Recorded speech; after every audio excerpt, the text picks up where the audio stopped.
Reading the Times for Wednesday, February 12th, 2020. Bernie Sanders scores narrow victory in New Hampshire primary.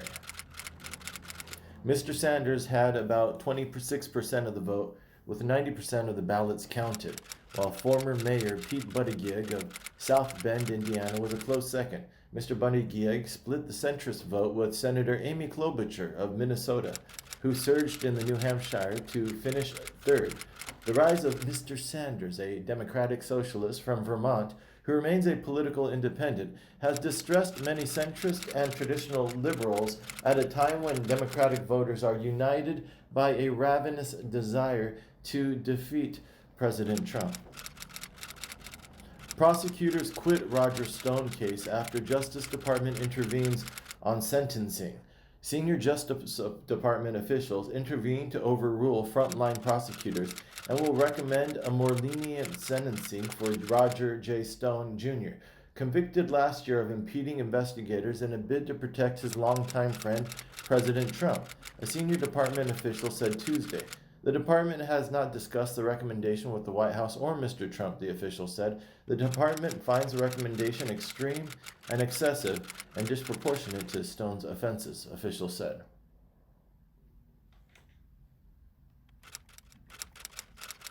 Trump's war against the deep state enters a new stage.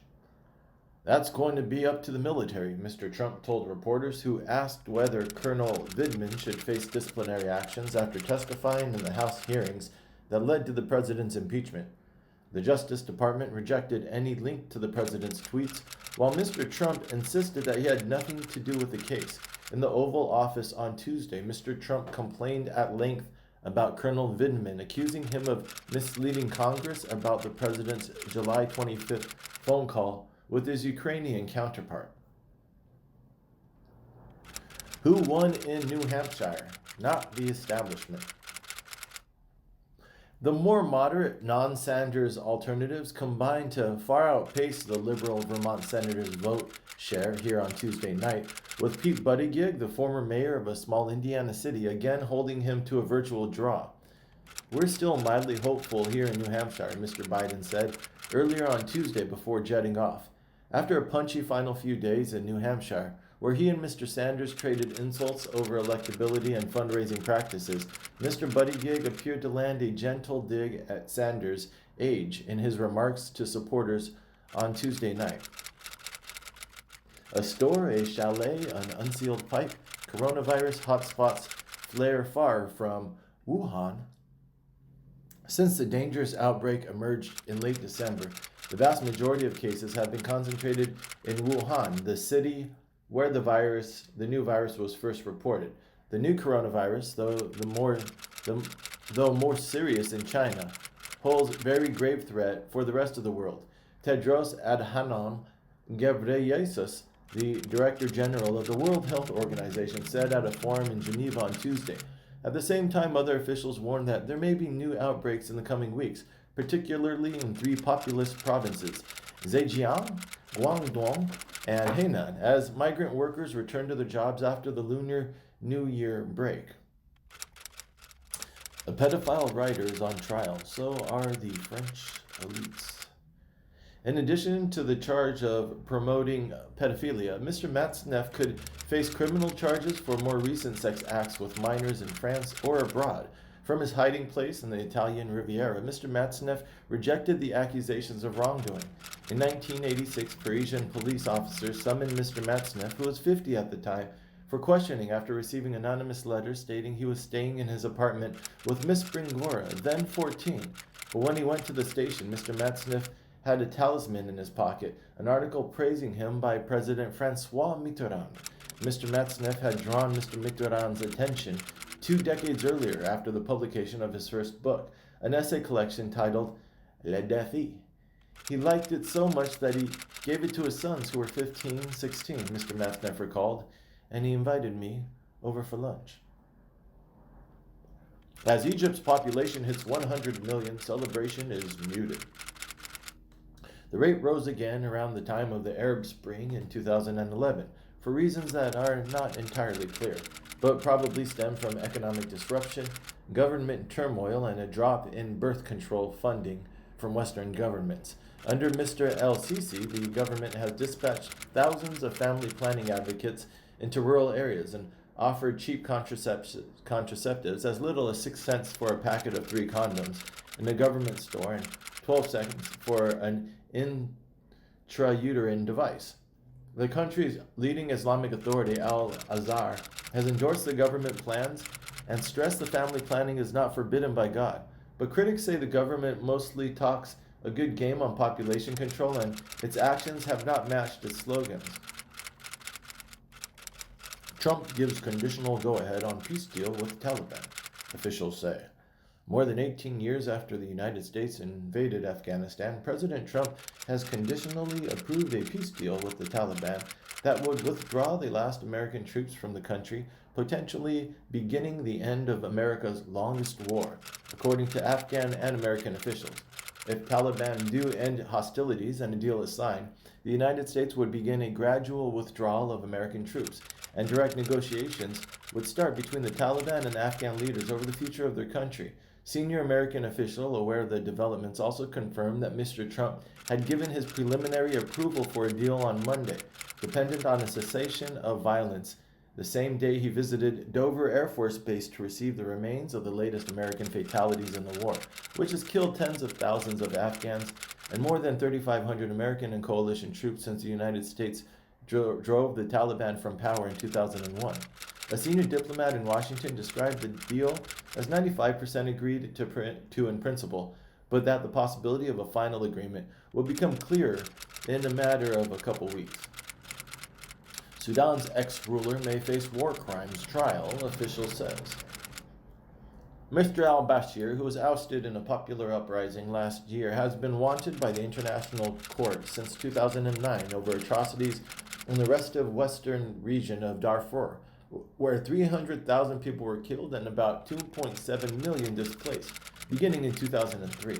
The ruling council member Mohammed Hassan El-Taish announced on Tuesday that the council had reached an agreement to hand over those facing arrest from the International Criminal Court. But he did not name Mr. al-Bashir, who ruled Sudan with an iron grip for 3 decades, or give any timeline for transferring him. Under a power-sharing deal forged last summer, military and civilian leaders agreed to govern Sudan jointly for 3 years until elections can be held under a sovereign council.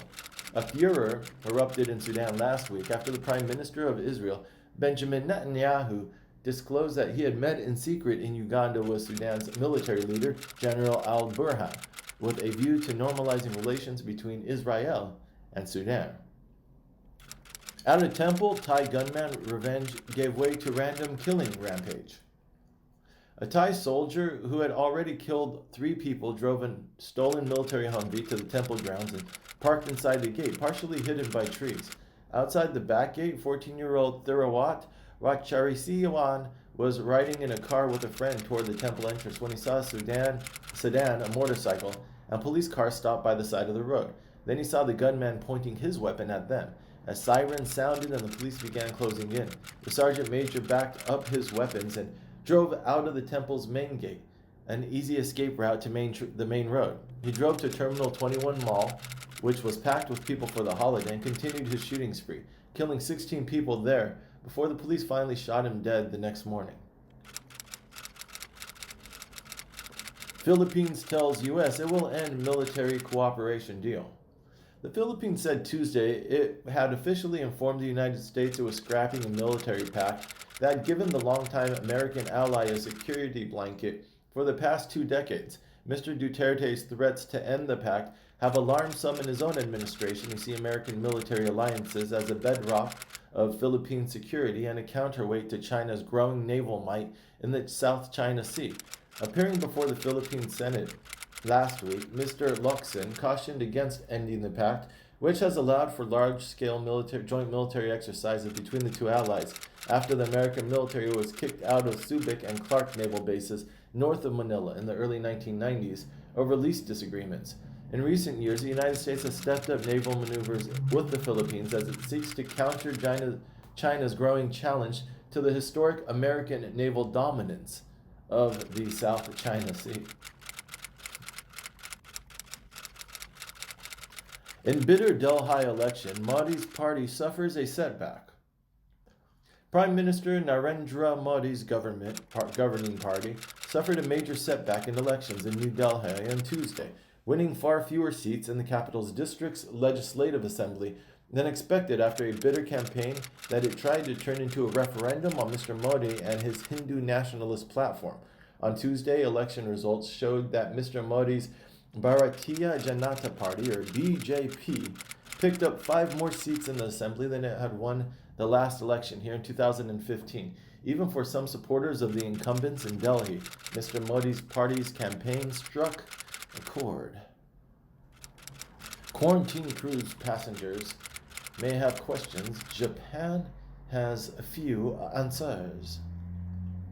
As demands grew, Dr. Masami Sakoi, an assistant health minister, said at a news briefing that the health ministry was considering expanding its testing capacity. In China, after all, where more than 44,000 people have been infected and deaths surpassed 1,100, health officials are performing thousands of coronavirus tests a day. Even if the tests are not scientifically warranted, some public health experts said they might help calm anxious people on the ship. Huge shelters for coronavirus patients pose new risks, experts fear. Wuhan's makeshift shelters may yet become breeding grounds for infection, especially if patients are not properly screened. Dr. Markle and other experts said removing patients from a supportive environment where they are cared for by relatives and placing them in a shelter can be stigmatizing and deprives them of emotional support at a critical time. Dr. Arrett said, whether patients in warehouse-like settings will receive appropriate medical care is often uncertain, as these shelters historically have opened when local hospitals were already overburdened. Indonesia has no reported coronavirus cases. Is that the whole picture? So far, Indonesia is the only major country in Asia that does not have a corona case. Indonesia's Security Minister Mohammed Mahfud MD told reporters on Friday.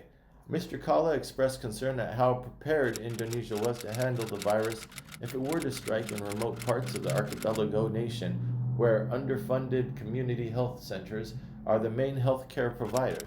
Indonesia has 3 laboratories capable of testing for the Wuhan virus, 2 in Jakarta, the capital, and 1 in Surabaya, Indonesia's second largest city, in East Java. Labeling error to blame for hospital's release of coronavirus patient. A person who was among hundreds of evacuees to the United States from China was released from a San Diego hospital after testing negative for coronavirus, but was returned to the hospital about a day later after further tests indicated that the person actually had the virus, officials said. 3 others who'd been hospitalized pending test results had tested negative initially, and again in later tests were also sent to join the group in quarantine on the base. Another person under quarantine was also being tested at the hospital on Monday, officials said. As foreigners flee China, Pakistan tells its citizens, stay. The Pakistani government has asked Mr. Bhatti and the 800 other Pakistani students in Wuhan to stay put, the result of a grim government calculus. Groups of students have resorted to videotaping their anxious pleas to the Pakistani government, asking to be evacuated. After hungry pleas from students, the school administration set up a system where Mr. Bhatti and other students can go to an office on campus and order what they need. UK businessman linked to coronavirus cluster comes forward. In a statement, Mr. Walsh said he has contacted his doctor and local public health officials as soon as he knew he had been exposed to a confirmed coronavirus case. Public health officials on Monday evening said 2 of the new cases announced earlier in the day were healthcare workers and said they had been advised to isolate themselves. Contact tracing identified 5 of the known cases in Britain and the 5 cases of British nationals in France. Mr. Hancock explained, calling it a tribute to the skill and tenacity of public health officials.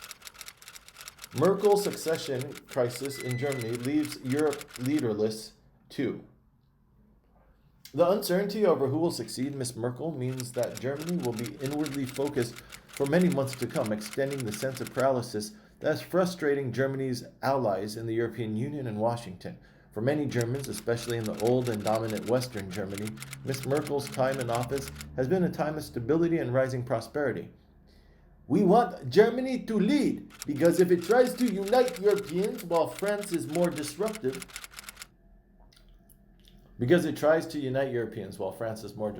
but Germany is not there. Palestinian leader denounces Trump's Mideast plan at UN. The Palestinian Authority President Mahmoud Abbas delivered an angry rejection of President Trump's plan for peace between the Palestinians and Israelis at the United Nations on Tuesday, describing it as an illegitimate, one-sided proposal that rewarded Israel for decades of occupation and turned his people's land into Swiss cheese riddled with Israeli settlement.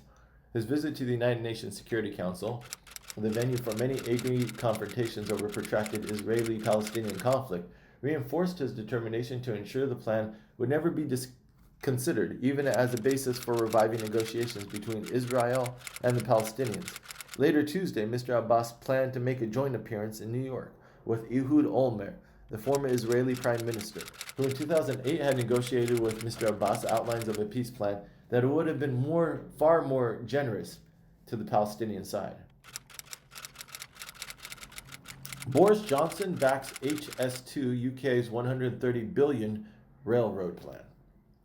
Prime Minister Boris Johnson of Britain on Tuesday pushed ahead with a multi-decade high-speed rail project that is now expected to cost more than $130 billion, underscoring his commitment to government intervention in Rust Belt areas of the middle and north of England that helped elect him. The line would first link London with Birmingham, the biggest city in the English Midlands, by sometime around 2030, before splitting into two northward routes in a second phase scheduled to complete by 2040. Given that Mr. Johnson's election victory was in part thanks to the defection of many northern districts from the opposition Labour Party, the rail project would have been hard to cut, particularly given the costs already sunk into the project, which started preparatory work 8 years ago.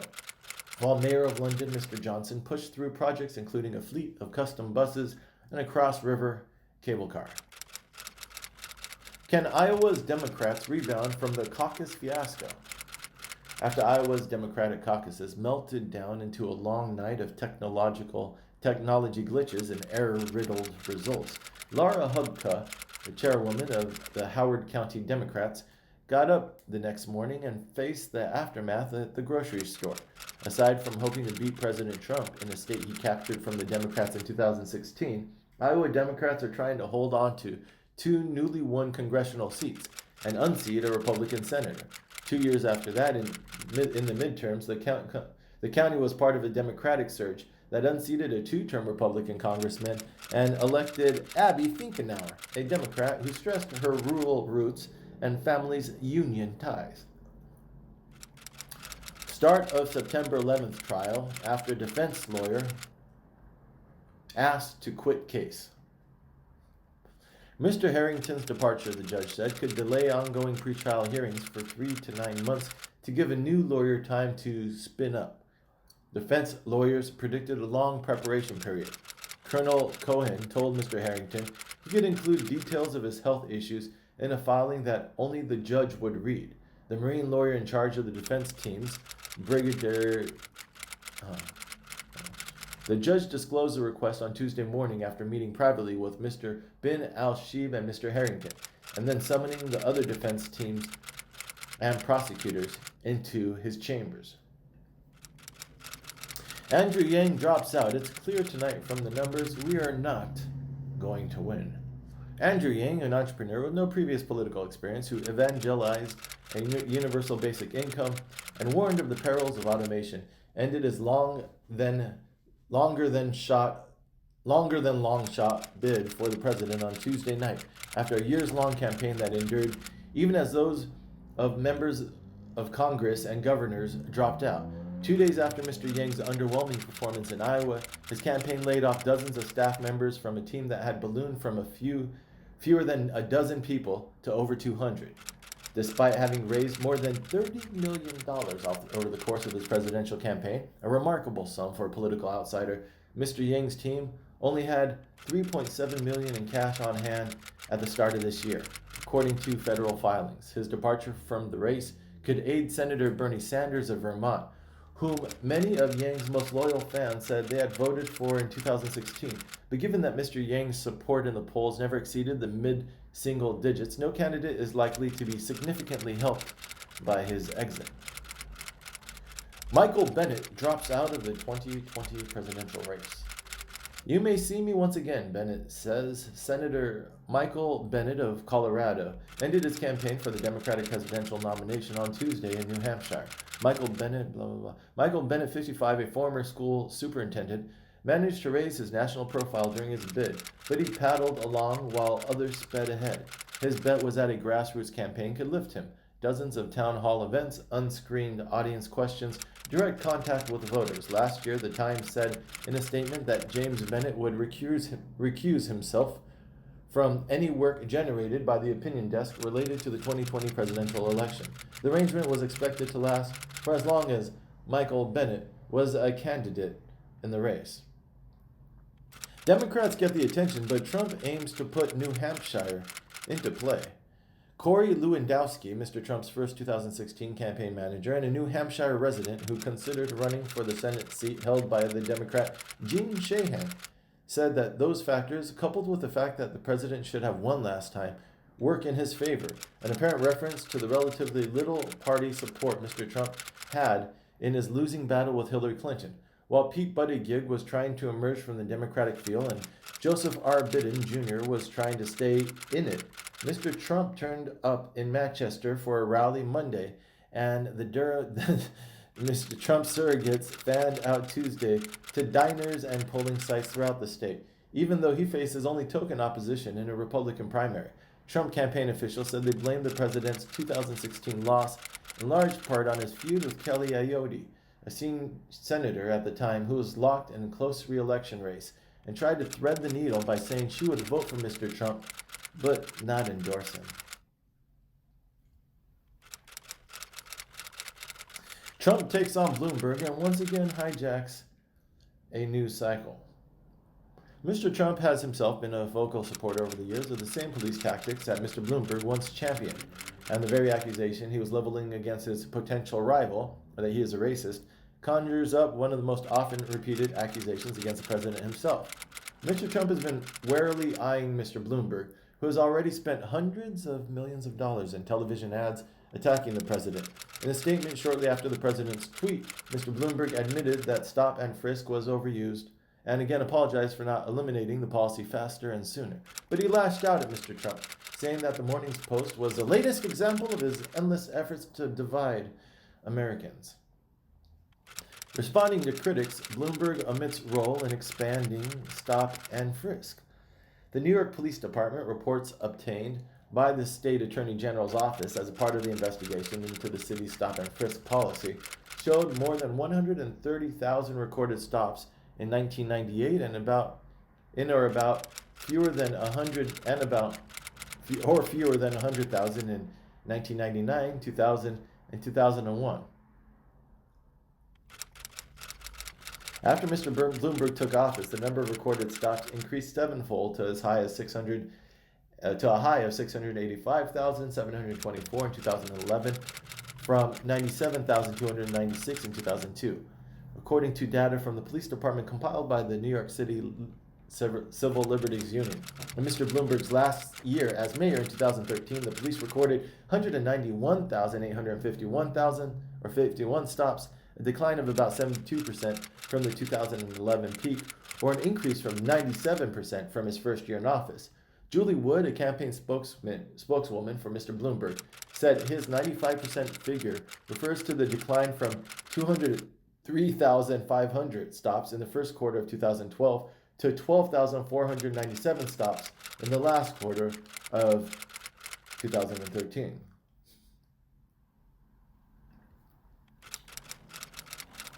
Bloomberg's blunt defense of stop and frisk policy draws scrutiny. While stop and frisk policing began under Mr. Bloomberg's predecessor, Rudy Giuliani, it expanded dramatically under Mr. Bloomberg's administration. The highlighting of Mr. Bloomberg signals a change in approach for the broader Trump apparatus, which has mostly ignored Mr. Bloomberg even as the president has fretted about the billionaire's prolific spending. Mr. Bloomberg's 2015 remarks were far from the most recent occasion when he stood foursquare behind stop and frisk. As late as the fall of 2018, when he was laying the groundwork to run for president as a Democrat, Mr. Bloomberg told the New York Times that the policy had deterred crime without violating anyone's civil rights, ignoring a court ruling to the contrary. Trump advisor pushes Utah congressman for a top intelligence post. A Utah congressman has emerged as a top contender to be the next director of national intelligence in weeks before the acting intelligence chief must by law give up the post. People briefed on the matter said on Tuesday President Trump's national security advisor Robert C. O'Brien is pushing him to nominate Representative Chris Stewart, Republican of Utah and a member of the House Intelligence Committee, for the job, the People said. Joseph McGuire, the director of the National Counterterrorism Center, has filled in as acting director of national intelligence since Dan Coates resigned in August. With Trump's trial over, lawmakers ponder how to conduct the next one. One top Republican official said privately that the Senate should consider instituting a way to filter out nuisance impeachments rather than allow the Senate to be automatically plunged into full-blown trial once charges are delivered by the House in a ceremony that officials described as akin to a visit from the Three Magi. Senator Rick Scott, Republican of Florida, in proposing the constitutional amendment to raise the voting threshold for passing articles of impeachment in the House to 3/5 from a simple majority because of what he saw as a partisan attempt to impugn Mr. Trump.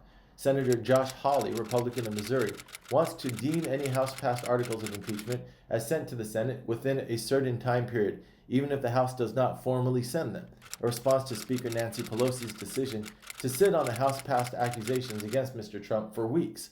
Republicans have viewed the witness push as a tactic to extend the trial and unnecessarily tie up the Senate, are highly unlikely to back the Democratic push for witness guarantees, though their minds might change if the impeachment tables were turned. Jussie Smollett indicted again in an attack that police called a hoax. Mr. Smollett, 37, was charged last February with filing a false police report after Chicago police concluded that he had paid two brothers to stage an attack on him, in which they shouted homophobic and racial slurs and yelled, "This is MAGA country," a reference to President Trump's 2016 campaign slogan. 5 of the counts were related to accounts Mr. Smollett gave police the morning of January 29, 2019, when he said the attack occurred, and one was related to a statement he made on February 14th, around when police started to view Mr. Smollett as a suspect. Ms. Fox has removed herself from the Smollett case early in the investigation, saying publicly it was because she had earlier contact with representatives of Mr. Smollett when the police still considered him a victim.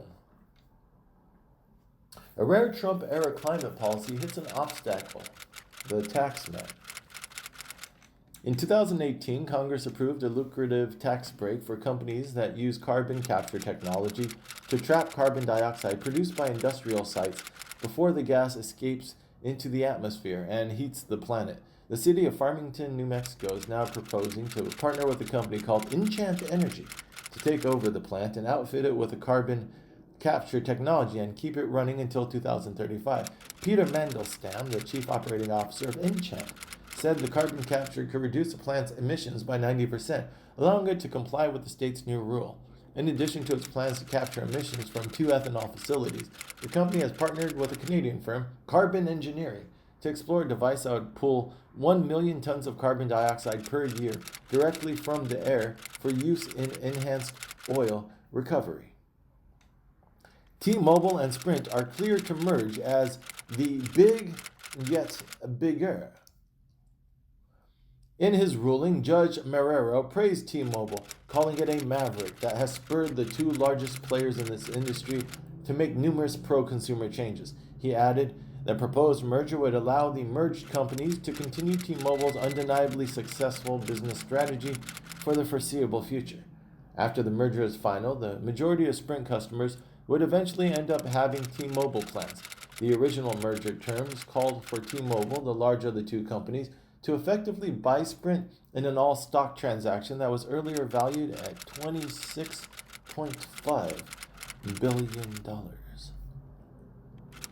What the Sprint and T-Mobile merger means to you, which means the merger of T-Mobile and Sprint, a deal that moves significantly closer to completion on Tuesday, would have a ripple effect across the country. Now the millions of people who receive bills from Sprint or T-Mobile are wondering what happens next. Users of Sprint's prepaid brands, including Boost Mobile, Virgin Mobile, and Sprint Prepaid, will become customers of Dish Network, a satellite TV company based in Colorado. This is no way to run a central bank. Judy Shelton, who has loudly echoed President Trump's views on monetary policy, is a bad choice for the seat on the Fed's board. Ms. Shelton's among the congregation of conservative economists who passed the Obama years insisting the Fed should raise interest rates to stave off inflation, only like Mr. Trump himself to change their minds on or about November 8, 2016. There's a reason for Ms. Shelton's erstwhile conservative allies to worry, too. Mr. Trump's re-election might cause Ms. Shelton to continue her advocacy of low interest rates, even if economic growth begins to gain strength. Vengeance is mine, saith the president. John Bolton, Joe Manchin, Adam Schiff, Hunter Biden, Doug Jones, Gordon Sondland, Alexander Vindman, Evgeny Vindman, Mitt Romney, Nancy Pelosi, Chuck Schumer, Jerry Nadler, Debbie Dingell, New York air travelers, federal prosecutors, the FBI. It's been a mere week since Senate Republicans acquitted President Trump in his impeachment trial, assuring him once and for all that he needn't fret about congressional accountability, but he has already made significant progress on his enemies list. Ditto House members like Ms. Dingell, whom Mr. Trump randomly attacked again over the weekend, and Mr. Schiff, who was a point person on impeachment. Mr. Trump is also grumpy with Mr. Bolton, the former national security advisor, who the Times reported wrote in his forthcoming memoir that the president told him there was a link between Ukraine and the announcement of investigations of Joe Biden and his son. Trump weakens the nation's clean water efforts. The Environmental Protection Agency made a startling admission last month when it announced that many of the nation's streams and wetlands would no longer be protected under the Clean Water Act, perhaps the nation's most successful anti-pollution law. Last year, Trout Unlimited analyzed detailed United States Geological Survey stream and topographic maps and other resources. And while these maps did not tell us whether a particular stream, lake, or wetland will be protected or not under the new policy, they did help us reach larger conclusions. Trout Unlimited's research suggests that more than 6 million miles of streams, half the total in the United States, will now be unprotected by the Clean Water Act because they flow only after rainfall. Paging Michael Bloomberg. Because without a doubt, Russia and China will be voting Trump 2020 for 3 reasons. Trump keeps America in turmoil and unable to focus on building the infrastructure we need to dominate the 21st century the way we did the 20th. Both Beijing and Moscow know that Trump is so disliked by America's key allies, he can never galvanize a global coalition against China or Russia. There's one candidate on the Democratic side who not only has a side track record of supporting all those issues, but also has the resource to build a machine big enough to take on the Trump machine. Yes, Sanders is also polling well against Trump, but the Trump machine has not begun to focus on him yet. It hasn't begun bombing Facebook with ads about how Sanders honeymooned in the Soviet Union. Pete Rose has done his time. Baseball's mild punishments for cheaters who tainted the World Series highlights the great unfairness of Pete Rose's lifelong expulsion from baseball. In 1989, Rose's gambling could reasonably be perceived to threaten the integrity of baseball, with the 1919 Chicago Black Sox scandal of throwing the series for money as the only remotely comparable analogy. Senator George Mitchell's 2007 report to the baseball commissioner, concluded that for more than a decade there's been widespread illegal use of anabolic steroids and other performance-enhancing substances by players in Major League Baseball, in violation of federal law and baseball policy. He described the steroid use as undermining the integrity of the game. Why are you still packing lunch for your kids? The progress K through 12 schools have made towards serving healthier and more appetizing lunches may stall unless more middle and upper middle class parents can be persuaded to let their kids buy lunch at school. Putting healthier food on school cafeteria menus has done little to change school lunch participation rates. By my calculation, roughly 20 million eligible children, mostly from middle and upper middle class families, continue to opt out of the national program by bringing lunch or by buying special a la carte food items not covered by the program. Despite these setbacks in recent years, community activists have won universal free school meals in many of the nation's poorest schools and in some large districts like Boston and New York City public schools. Required classical style for federal buildings. It's as absurd to insist every building wear classical dress as it would be to require public officials to don knee breeches and wigs. It's actually harder for people to look at, take in, or even make memory of any modern buildings compared with classical or traditional ones. Perhaps Americans should be grateful that the draft executive order, Make Federal Buildings Beautiful Again, does not require the new federal buildings be emblazoned with Trump and gilt lettering. Female runners, the 35 and up division. I was inspired by Lindsay Krause's article about being 35 and trying to achieve a qualifying time for the Olympic marathons trial. But 35 seems really young to me. I ran my first Marine Corps marathon at 63 and have since run the Wineglass Marathon in upstate New York twice. The last time I was the youngest in my class, age 65, and qualified for Boston. Now I am training for Boston. But it's challenging training in the dark before work while trying to avoid ice patches. Also, few people know that I'm training for Boston because I kept it to myself as I'm afraid of embarrassing myself by getting injured or not finishing. But in the spirit of Miss Krause, perhaps I can inspire others who are older than 35. Bravo to Margaret Rankel. Her poetic writing, compassion, and courage brought tears to my eyes and hope to my soul. Using the pain and terror of her traumatized, wounded rescue dog is indeed an apt metaphor for us all trying to live and cope in these traumatic days when compassion, kindness, and justice seem to have flown the coop for all species. Nurturing the arc of moral universe toward justice will take standing up to the bullies who continue to use their power to beat, starve, and wound, dispensing kindness and fairness whenever and wherever we can is both our hope and our moral duty. The Bearable Witness of Little Woman by Caitlin Greenidge, Sunday Review, is a thoughtful article.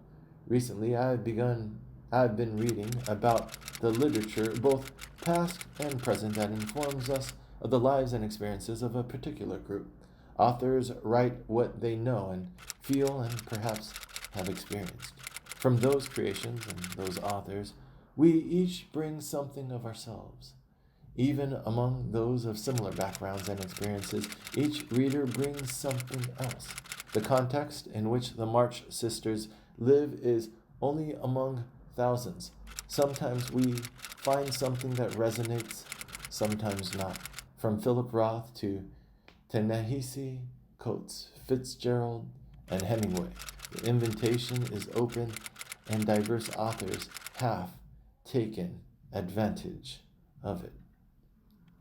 Water mains are bursting all over New York. Can they be fixed?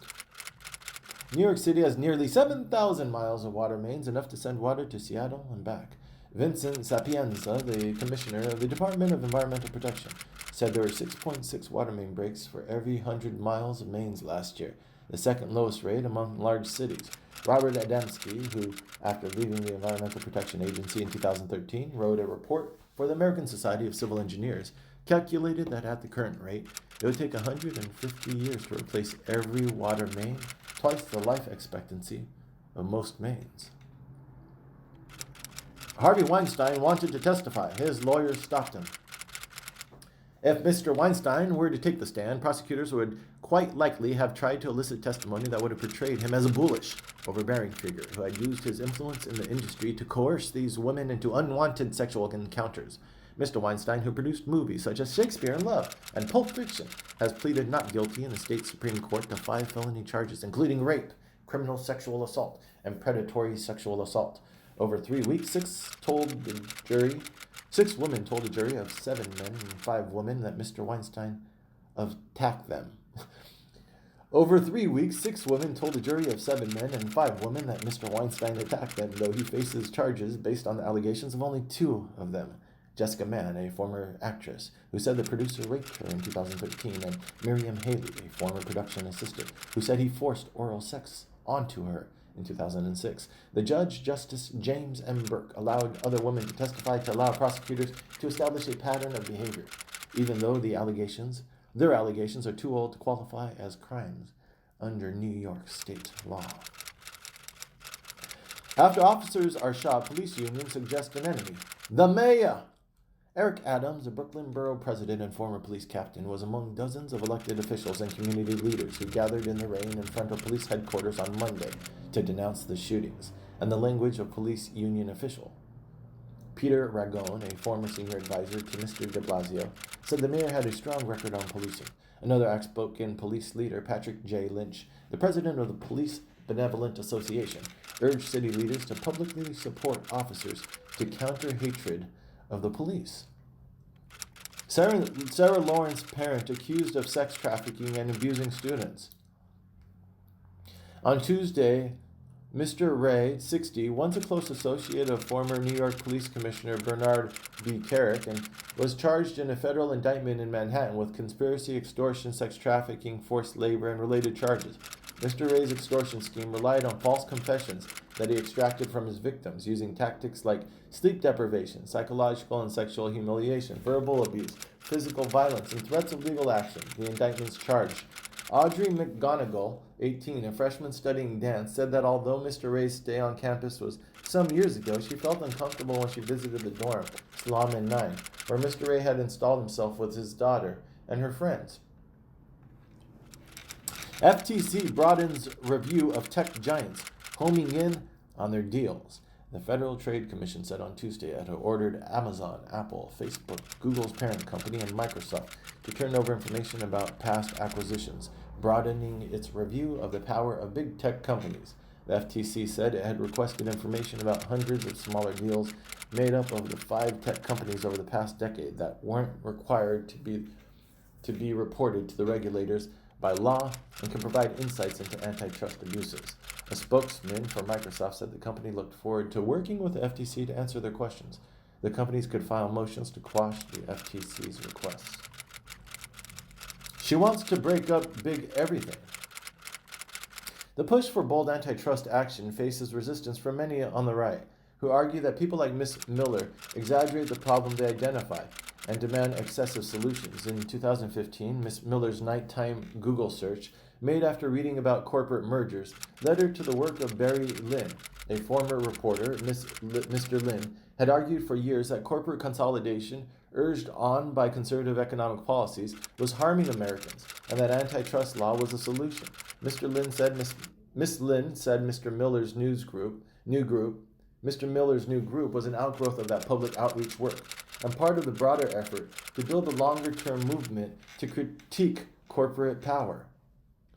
Coronavirus shock could push Europe into a downturn.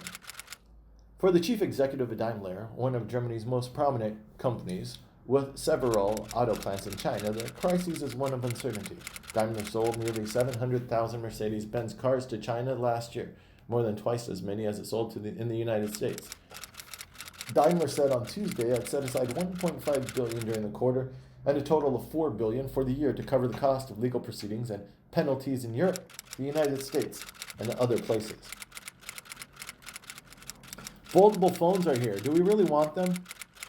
Your next smartphone may flip open to reveal its screen and fold up when you're ready to put it away, just like old-school clamshell phones from the 1990s. For years, tech companies experimented with new phone designs driven partly by consumer surveys. which brought us handsets with bigger screens, longer battery lives, and sharper cameras, things we really wanted. The main benefit of a foldable phone is that you can enjoy a big screen that takes up less space in your pocket. Powell warning of a possible virus fallout is slammed again by Trump. Mr. Powell is expected to face questions from lawmakers about what the Fed plans to do in 2020 as the economy continues to add jobs but inflation remains low. Interest rates have fallen across advanced economies as the population has aged and productivity growth has slowed, which means that the Fed will likely have less room to cut borrowing costs to coax the economy back to life in future downturns. Putting the federal budget on a sustainable path when the economy is strong would help ensure that policymakers have space to use fiscal policy to assist in stabilizing the economy during a downturn, he will say. White House official says Huawei has secret backdoor to extract data.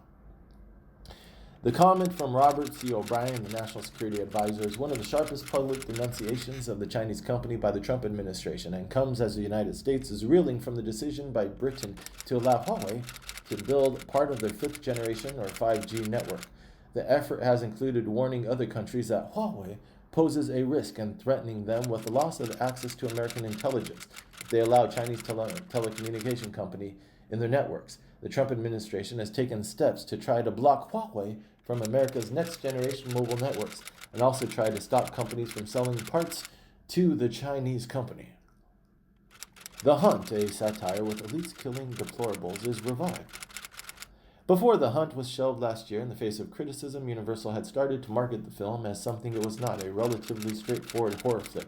Now the studio is hoping that an unusual marketing tactic, forthrightness, will protect The Hunt from blowback before its release on March 13th. A new trailer released on Tuesday does not try to boil down The Hunt to a single saleable genre, which is the way Hollywood usually approaches films. Universal has not yet screened The Hunt for film reporters or critics. As coronavirus stifles China, economic logjams build worldwide. The coronavirus outbreak in China has generated economic waves that are rocking global commodities markets and disrupting the supply networks that act as the backbone of the global economy. The woes of the commodity markets, arguably the worst performing asset in financial markets this year, reflect the basic reality that China's industry-heavy economy is the most important consumer of raw materials on Earth. My guess is that commodity prices bounce pretty quickly. Under Armour, already struggling, says 2020 will be rocky. Under Armour, which has already undergone waves of restructuring over the last 2 years to improve its profitability, also announced yet another potential plan that could result in a charge of $425 million. Last month, Kevin Plank, who founded Under Armour, stepped down as chief executive. The Asia-Pacific region made up about 12% of Under Armour's total sales in 2019 and has been one of its faster-growing markets. FAA failed to assure Southwest Airlines safety, report says. In a statement on Tuesday, Southwest said it had made significant progress in addressing the issues in the report since the Inspector General's office stopped collecting data last fall. Among the report's conclusions were that the agency failed to adequately certify that 88 Southwest planes brought from foreign carriers were up to the federal standards. In agreement with the agency, Southwest said it would take steps to address the problem, which stemmed from errors made by workers when they counted, loaded, and documented bags, but the FAA failed to follow up according to the report. Rihanna's lingerie line accused of deceptive marketing. On Tuesday, Truth in Advertising, a nonprofit organization, said that Savage X Fenty ensnares consumers into unwanted monthly charges through a membership plan that was difficult to opt out of. Truth in Advertising added that the brand also used dissuasion and diversion tactics when consumers try to cancel memberships. Consumers may be aware of the Savage X Fenty business model. Ms. Padden said the Truth in Advertising has tracked hundreds of complaints around the company's billing and cancellation practices. Young men embrace gender equality, but they still don't vacuum. Young people have grown significantly more open-minded over time about women working. The share who preferred having a family with a stay-at-home mother was 23% in 2014, down from 44% in 1976, and the share who said the arrangement was unacceptable increased. In the most recent surveys of 3,062 people, there was very little difference by age in those who did the chores, whether the couples were in the 20s or 50s. Women were much more likely to do the bulk of daily indoor chores, like cooking and cleaning, and men were more likely to do more occasional outdoor chores, like yard work and car upkeep. One area in which young couples were more likely to be equal than older couples was in daily childcare, though women were still likely to do more of it. Your new condo? That was a sports desk. These buildings are not built as buildings, they're factories, said Jim McKelvey, the president of Starwood Groups, which acquired the Post-Dispatch site in 2018. While attractive as infill development sites like the Seattle Times that come with landmark or heritage buildings, as well as historic uses, always get more scrutiny and have additional site processes to manage, and are more challenging of a process and comes with inherent risk, said Duncan Wojdarczyk. Ani's chief of staff said in an email. Two developers, Golub & Company and the CIM Group, bought the building and an adjacent site in a $240 million deal in 2016. In Florida, the demolished former headquarters of the Miami Herald on Biscayne Bay now hosts concerts and shows. And that has been Reading the Times for Wednesday, February 12th, 2020.